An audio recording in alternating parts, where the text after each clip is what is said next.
ने कहा कि मेरी अम्मी की अचानक तबीयत ख़राब हुई और इतनी कि वो चलने के काबिल ना रही, तो मैं जल्दी से बाहर गई रक्षा लाने के लिए, और तो उसको गली तक लाना था। अब अगर मैं, और ये भी मुझे नहीं अभी अंदाज़ा था कि हम कौन से हॉस्पिटल जाएंगे, तो मैं जल्दबाजी में उसको गली के अंदर लेकर आई, क्योंकि हमारे कराची में और बाहर भी ऐसे ही होता है, मतलब ये पाकिस्तान के दीगर उसमें, कि रक्शे वाले मेन रोड पे तो आराम से आ जाते हैं, गलियों के अंदर जाते हुए घबराते हैं थोड़ा सा। तो कहने लगी अगर मैं उससे उस वक्त तय करती कि कितने पैसे लोगे तो बड़ा मसला होता, तो मैं उसको जल्दी से ले आई और वालदा को लेकर गई, और पैसे फ़िक्स नहीं किए।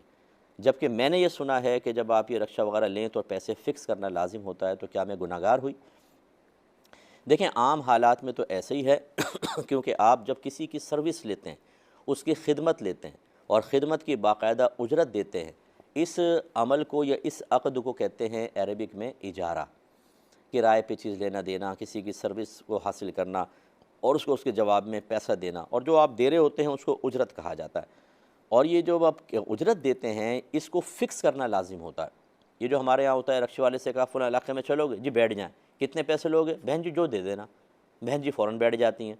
ये रक्शे वाला भी गुनाहगार, आप भी गुनाहगार, क्योंकि वहाँ उतर के लाजिम झगड़ा होता है। आप कहते हैं 200, वो कहता है नहीं 250 बनते हैं, अब झगड़ा शुरू हो जाता है। इसलिए शरीयत ने पैसा यहाँ पर फ़िक्स करने का हुक्म दिया, ताकि ये मुफ़दी इलल मुनाज़अह ना हो। मुफ्ती माने ले जाने वाला, इलल मुनाज़अह झगड़े की तरफ, ये झगड़े की तरफ ले जाने वाला ना हो।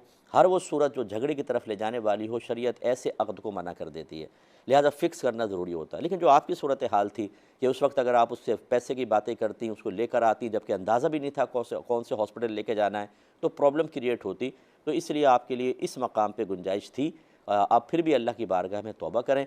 और जितने हमारे भाई बहन ये रक्षों में सफ़र करते हैं, अच्छा बाज़ औक़ात तो ये पैसा फ़िक्स होता है, जैसे चिंगची वगैरह हमारे कराची में चलते हैं, तो जी इतने से स्टॉप के 20 रुपये होंगे, वहाँ तक जाएंगे 50 रुपये, फ़िक्स रेट होता है। उसमें तो तय करने की हाजत ही नहीं है। तय वहाँ करना होता है जहाँ रकम पहले से फ़िक्स ना हो। तो फिर जब आप बैठें, उससे पहले आप रकम तय कर लिया करें। अगर वो फ़राग़ दिली से कहता भी ना, बहन जी बैठ जाएँ, जो मर्ज़ी दे दीजिएगा, बोलो भाई मर्ज़ी नहीं, तुम पैसा बताओ कितना पैसा अभी तय कर लो। हाँ, उसमें फिर आप बार्गेनिंग कर सकते हैं। वो कहते हैं 200 दे दें, नहीं मैं 150 दूँगी, चलो ठीक है, फिर आप बैठें। वरना तय किए बगैर अगर जाएँगे तो दोनों गुनाहगार होंगे। एक भाई ने